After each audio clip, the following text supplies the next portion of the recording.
આપણામાંથી અનેક યુવાનોએ જુનિયર ક્લર્ક પરીક્ષામાં અનેક સિલી મિસ્ટેક કરી, એવી ભૂલો કરી કે જેને માફ ન કરી શકાય. અને એ દ્રષ્ટિથી જુનિયર ક્લર્ક પરીક્ષામાં જે ભૂલો થઈ છે એ ભૂલો તલાટી પરીક્ષામાં રિપીટ ન થાય એનું ધ્યાન રાખવું જ રહ્યું. અને એ સંબંધમાં મારા યુવાનો, આ વિડીયોમાં આપણે એક વિષય લીધો છે, સફળતાની લલક છે અને જુનિયર ક્લર્ક પરીક્ષાનો સબક છે. શું સબક છે? તો કે જે ભૂલ જુનિયર ક્લર્ક પરીક્ષામાં ન કરી હોય, જે ભૂલ જુનિયર ક્લર્ક પરીક્ષામાં કરી છે એ ભૂલ તલાટી પરીક્ષામાં રિપીટ ન થવી જોઈએ.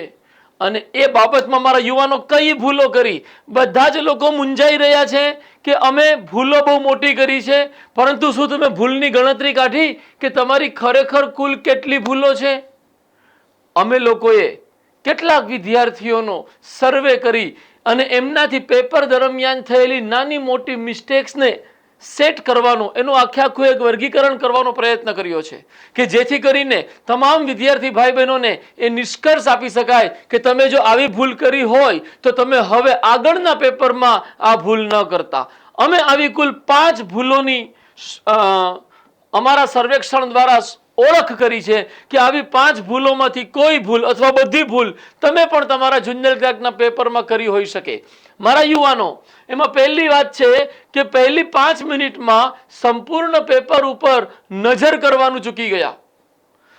મતલબ કે આપણને પહેલી 5 મિનિટમાં એક ઓવરઓલ ઓબ્ઝર્વેશન પેપરનું થવું જોઈતું હતું કે જેનાથી અંદાજો આવી શકે કે આ પેપર લેન્ધી છે, જટિલ છે, અઘરું છે, એવો અંદાજો આપણને નીકળ્યો જ નહીં. આપણે પહેલા પ્રશ્નથી જામી પડ્યા અને જેમ જેમ પાના ફરતા ગયા તેમ તેમ પેપરના અઘરાપણાનો, પેપરના લેન્ધીપણાનો અહેસાસ વધતો ગયો. જેમ અહેસાસ વધતો ગયો એમાં કર્યું શું તો કે જેમ જેમ સમય વીતતો ગયો તેમ તેમ પ્રશ્નના વાંચન અને સમજ ઉપર ધ્યાન ઘટતું ગયું કે જેના પરિણામે આવડતા પ્રશ્નો પણ ખોટા પડી ગયા. મારા યુવાનો પડ્યા છે ને, તમે ગણતરી કરજો કે તમને આવડતા હતા અને તમને જો સમય મળ્યો હોત તો 100% તમે એ પ્રશ્નનો સાચો જવાબ આપત. એવા કેટલા પ્રશ્ન ખોટા પડ્યા. અને એનાથી જ આ વાત આપણા મગજમાં કોરી ખાઈ રહી હતી. આપણી 60 મિનિટ ખરેખર એક પ્રકારે અસભાન અવસ્થામાં ગઈ હોય એવું લાગે. એ સંબંધમાં અમે એવું તારણ લીધું કે હજુ બહુ બધું બાકી છે. એ વિચાર જેમ જેમ 12:30 થી 1:30 થઈ રહ્યા હતા 9 તારીખે, તેમ તેમ આ વિચારો વધુ ને વધુ આપણા મગજ ઉપર હાવી થઈ રહ્યો હતો અને એની ચિંતામાં આપણો ગભરાટ વધતો ગયો. અને ડર અને ગભરાટમાં કોઈ પણ યુવાન, કોઈ પણ વ્યક્તિ મગજની સભાનતા રાખી ન શકે. પરિણામે આપણી મગજની સભાનતા લગભગ ખતમ થઈ ગઈ. એનું શું પરિણામ આવ્યું તો કે આપણું જે ટેમ્પરામેન્ટ છે, માનસિક સંતુલન છે, આપણે જે રિલેક્સ માઇન્ડથી પેપર આપતા હોઈએ, જ્યારે આપણે કોઈ ક્લાસમાં અથવા પોતાની રીતે ટેસ્ટ આપતા હોઈએ, તો એ રિલેક્સ માઇન્ડ અને ટેમ્પરામેન્ટ બંને ખોરવાઈ ગયું. અને બંને ખોરવાઈ જવાના પરિણામે આપણે જાણે કે અધિકતમ પેપરમાં પ્રશ્નો જ કરવા, અટેમ્પ્ટ કરવા લક્ષ્ય બની ગયું. સાચા અટેમ્પ્ટ કરવા આપણું કદાચ લક્ષ્ય ન રહ્યું. અને એ સંબંધમાં અમે ચોથી ભયાનક ભૂલ જે વિદ્યાર્થીઓ દ્વારા થઈ ગઈ, કરવા નતા માંગતા, થઈ ગઈ કે વધુ ને વધુ એટેમ્પ્ટ કરવાની લાલચમાં પ્રશ્નો સાચા કરવાના સ્થાને એટેમ્પ્ટ કરવા ઉપર જ આપણું ધ્યાન રહ્યું. પ્રશ્નો તો 80 ઉપર એટેમ્પ્ટ થઈ ગયા કદાચ, પરંતુ સ્કોર 50 થી નીચે થઈ ગયો. તો આપણો ઉદ્દેશ શું હતો? સ્કોર વધુ કરવો કે એટેમ્પ્ટ વધુ કરવા? ઉદ્દેશ કંઈક, કાર્યવાહી કંઈક, તો પછી પરિણામ કેવી રીતે મળી શકે? મારા ભાઈઓ, મારા બહેનો, 5મી આપણી મિસ્ટેક એ હતી કે છેલ્લી 5 મિનિટ આપણે ઈ કરવા માટે મિનિમમ 5 મિનિટ રિઝર્વ રાખવી જોઈતી હતી કે જેથી કરીને આપણે કોઈ જગ્યાએ ઈ કરવાનું રહી ગયું હોય તો આપણે ઈ કરી શકીએ અને એને સર્કલ બનાવી શકીએ. પરંતુ આપણી માનસિક સભાનતા એટલી બધી ઘટી ગઈ હતી કે આપણને ખબર જ ન રહી કે આપણે ઈ કરવા માટે છેલ્લી 5 મિનિટ ફાળવવાની છે. આનું પરિણામ એ આવ્યું કે હજારો વિદ્યાર્થી એવા છે કે જેને 5 ઈ રહી ગયા, 10 ઈ રહી ગયા, ખબર નહીં કેટલો આંકડો છે એનો. મારા યુવાનો, અમે આને શીર્ષક આપ્યું છે ઉમેદવારોની આ 5 ભૂલ તેમના માટે ભયાનક પુરવાર થઈ. શું તમે આ 5માંથી કોઈ ભૂલ કરી છે? કોઈ એવો વિદ્યાર્થી પણ હશે કે જેનાથી આ 5 પ્રકારની ભૂલ થઈ હોય? તો એ તમામ ભાઈ બહેનો ને મારી એક વાત કે હું અત્યારે આ બધી ભૂલ કાઢી રહ્યો છું, તમને એવું લાગી શકે કે સાહેબ અત્યારે આ બધી ભૂલ કાઢી રહ્યા છે 9 એપ્રિલ પછી, પરંતુ શું 9 એપ્રિલ પહેલા આવી કોઈ ભૂલ ન થાય એવું કોઈ માર્ગદર્શન માનસ એકેડમી વતી તમોએ આપેલું? એવો તમારા મનમાં પ્રશ્ન ઊભો થઈ શકે. તો એનો જવાબ છે મારા યુવાનો, એનો જવાબ છે કે અમે લોકોએ 8 એપ્રિલ 2023ના રોજ આ વિડીયો જેનું આ શીર્ષક છે ગેમ પ્લાન, અમે લોન્ચ કરેલો, કે જેમાં અમે આ બતાવેલું કે 60 મિનિટમાં 100 પ્રશ્નો કઈ રીતે સોલ્વ કરવા. અને અહીંયા અમે એ બતાવેલું કે પહેલી 5 મિનિટમાં પેપર ઉપર સરસરી નિગાહ નાખી લેજો, એક નજર કરી લેજો, અને પેપર અઘરું છે કે સહેલું એનો અંદાજો તારવી લેજો. આપ એક વખત એ ફરીથી જોશો ગેમ પ્લાન, તો તમને અંદાજો આવશે કે ખરેખર એ ગેમ પ્લાન તમે એક્ઝામ પહેલા જોઈ લીધું હોત તો કદાચ આ 5માંથી એક પણ ભૂલ ન થઈ હોત, અથવા એકાદ બે ઓછી થઈ હોત. તો મારા યુવાનો, અહીંયા એ દ્રષ્ટિથી જુનિયર ક્લાર્ક પરીક્ષાનો ગેમ પ્લાન ન જોયો હોય તો આવી ભૂલો થઈ હોઈ શકે, જોનારાની પણ એકાદ બે એવી ભૂલ થઈ હોઈ શકે. તો પછી શું હવે કંઈ આપણે કરવાનું? તો કે હવે તલાટી પરીક્ષા માટે આપણે અત્યારથી સચેત થઈ જવું છે, સતર્ક થઈ જવું છે. તો હવે તલાટી પરીક્ષા માટે શું કરવું એને સમજવાની કોશિશ કરીએ મારા યુવાનો. પહેલું કામ કરવાનું છે, ચોક્કસપણે પહેલું કામ તો ટેસ્ટ પેપરની પ્રેક્ટિસ કરવું પડે, કે જેની હેઠળ સમય સાધ્ય પ્રશ્નો પર આધારિત ટેસ્ટ આપવી પડે. મારા યુવાનો, સમય સાધ્ય શબ્દ અમે વાપરો છે, અમે અહીંયા ચાહત તો વિધાનાત્મક શબ્દ વાપરી શકતા હતા, પરંતુ વિધાનાત્મક શબ્દ એક પ્રકાર છે સમય સાધ્ય પ્રશ્નોનો. સમય સાધ્ય પ્રશ્નોમાં એવા જોડકા પણ આવ્યા કહેવતોના, રૂઢિપ્રયોગોના, કે જેને તમે ખરેખર અલગ કયું પડે છે એ વિચારવા બેસો તો એમાં લગભગ 70 સેકન્ડ 80 સેકન્ડ જેટલો સમય હાલ્યો જાય. તો એ કોઈ વિધાન નહોતા. એટલે અમે એક શબ્દ એ આઈડેન્ટિફાઈ કર્યો કે પ્રશ્ન એવા હતા કે વિદ્યાર્થીની 60થી વધુ સેકન્ડ સાચો જવાબ તારવવામાં જાય, અને એવા પ્રશ્નને અમે સમય સાધ્ય પ્રશ્ન કહીએ છીએ. અને એની અંતર્ગત વિધાનાત્મક પ્રશ્ન આવી જાય, આ પ્રકારના ચિંતન આધારિત જોડકા આવી જાય, એ સિવાયના પણ જે જોડકા માહિતી આધારિત છે એ પણ આવી જાય, એ સિવાય મેથ્સ રિઝનિંગના પ્રશ્નો પણ આવી જાય. બની શકે તલાટીમાં મેથ્સ અને રિઝનિંગ એવું અઘરું પૂછી લે અને સામેના પ્રશ્નો જે છે એ વિધાનાત્મકની જગ્યાએ વન લાઇનર રાખી દે. કશું પણ સંભવિત થઈ શકે છે. We must be prepared for all the condition in the examination. આપણે તૈયાર હોવા જોઈએ મારા યુવાનો, અને એ દ્રષ્ટિથી અમે સમય સાધ્ય ટેસ્ટ બનાવવા ઉપર અને તમે સમય સાધ્ય ટેસ્ટ આપવા ઉપર ભાર આપજો.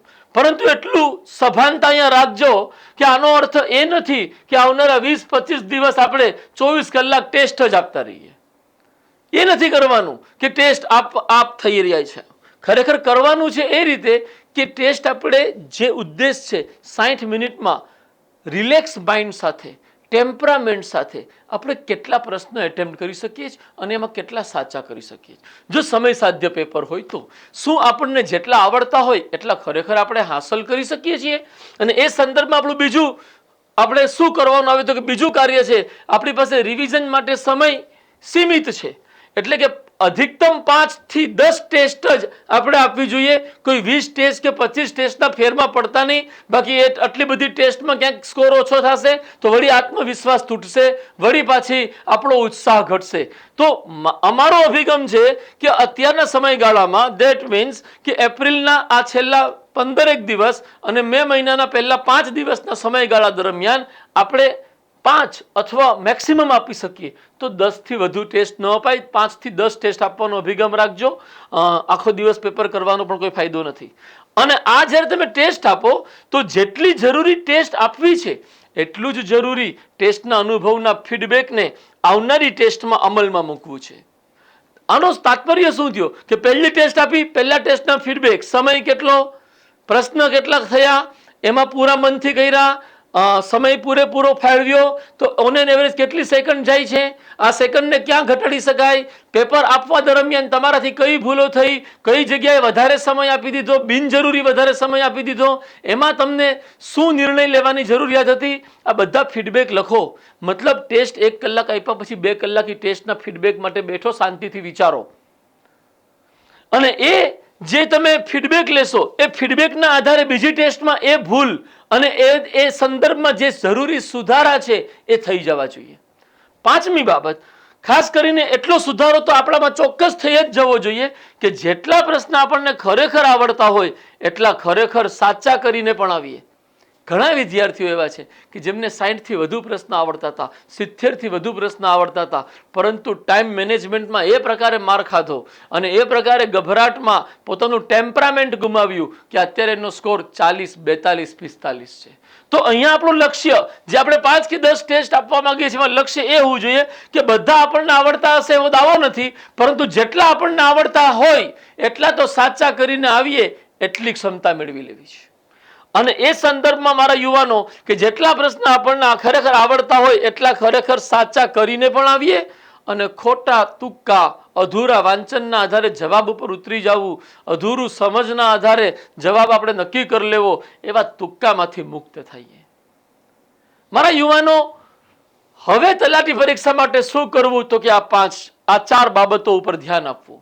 અને આ 4 બાબતોના સંદર્ભમાં મારા યુવાનો અમે જે વિચારણા કરી કે તલાટી પરીક્ષા ઓફલાઈન મોક ટેસ્ટ સિરીઝ એક અમે લોન્ચ કરી રહ્યા છીએ કે જેનો સમયગાળો 21 થી 29 એપ્રિલ 2023 છે. 21 થી 29 એપ્રિલનું તાત્પર્ય તમે સમજી ગયા હશો. 21, 23, 25, 27 અને 29 5 દિવસ ઓફલાઈન છે, ઓનલાઈનનો કોઈ અર્થ નથી. આપણે ઘરમાં પ્રિન્ટ કાઢીને પેપર આપીએ તો પરંતુ આપી શકીએ, બહુ સારો વિચાર છે, પરંતુ અહીંયા એક્ઝામિનેશન એન્વાયરમેન્ટ ક્રિએટ ન થાય. બીજા 20-25 જણા, એક સુપરવાઇઝર જે આપણી ઉપર સાયકોલોજીકલ પ્રેશર ઊભું કરતો હોય, એક એન્વાયરમેન્ટ કે જેમાં સફળ નહીં થાવ તો ખબર નહીં શું થઈ જશે એવો એક સ્ટ્રેસ આપણા હૃદયમાં હોય, એવું ઘરમાં થવું મુશ્કેલ છે. એટલે અમોએ ઓફલાઈન ટેસ્ટ સિરીઝ માટે જ એક સ્ટ્રેટેજી તૈયાર કરી કે જેની અંતર્ગત કુલ 5 ટેસ્ટ, દરેક ટેસ્ટ 100 પ્રશ્નની એટલે 500 પ્રશ્ન કુલ, અને દરેક ટેસ્ટ 60 મિનિટની એટલે કુલ 300 મિનિટ. મારા યુવાનો, 21 થી 29 એપ્રિલ દરમિયાન આ ટેસ્ટ સિરીઝનું આયોજન માનસ એકેડેમીની અમદાવાદ અને ગાંધીનગર બ્રાન્ચ ખાતે થવા જઈ રહ્યું છે. આપ સૌ એમાં ચોક્કસ સામેલ થાવ. અને હા, પ્રથમ 100 વિદ્યાર્થીઓ માટે ફી માત્ર 100 રૂપિયા રહેશે. મતલબ કે અહીંયા જે અમે ટેસ્ટ બનાવીને આપવાના છીએ એ ટેસ્ટની જે ફંડામેન્ટલ કોર કોસ્ટ છે એટલા પણ અમે આપની પાસેથી લેવાના નથી. આની પ્રિન્ટિંગ, ટાઈપિંગ, ઝેરોક્સ, આ બધી જ જે ફી છે એ આ 100 રૂપિયાથી વધુ થઈ જાય 5 પેપરની. અમે કોસ્ટ નથી લઈ રહ્યા, અમે મદદરૂપ થવા માંગી રહ્યા છીએ. અને એ સંદર્ભમાં જે કુલ ખર્ચ છે એની અંતર્ગત એક કોન્ટ્રીબ્યુશન માનસ એકેડેમી પરિવારનું પણ છે, નાનકડું કોન્ટ્રીબ્યુશન, અને બાકી તમારી પાસેથી પણ કોસ્ટ નો એક હિસ્સો લઈ રહ્યા છે. પ્રથમ 100 વિદ્યાર્થીઓ માટે ફી માત્ર 100 રૂપિયા છે. તમે અત્યારે જ માનસ એકેડેમીના સંપર્ક કરો અને ટેસ્ટ સિરીઝમાં પોતાનું એડમિશન સુનિશ્ચિત કરો. Best of luck. Thank you very much.